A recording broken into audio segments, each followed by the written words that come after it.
Hey guys, Steve at Aerospace Components. I have been getting a lot of questions on weights for our F-150 kits. I know you're probably pretty sick of seeing these F-150 kits, but I just wanted to go over some weights because there's some videos out there of some other companies with their weights, and we want to do the same thing and show how ours is a little bit lighter than theirs, and let's just get into it here. So here is rotor hat, and caliper. This is how the other company's been doing it. You can see the weight.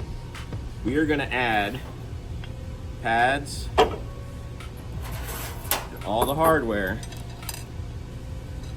to take for one side. That is your weight for our street and strip style F-150 front kit. This is just one side, and this is everything for one side. If you're looking at the drag race style, we have the Pro Light,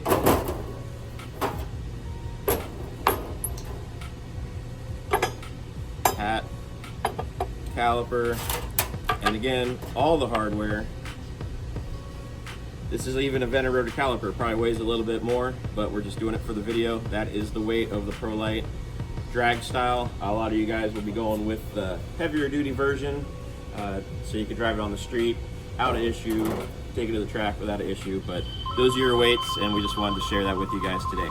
Thanks. I also wanted to add a reminder that these kits do not take a bracket. These are a bracketless style of kit. These ears will bolt right to the spindle, no modifications needed. It is just an easy setup to install. You don't have to do no grinding, no drilling. Just wanted to throw that in there again for you in case you didn't know, but there's no brackets for this style kit.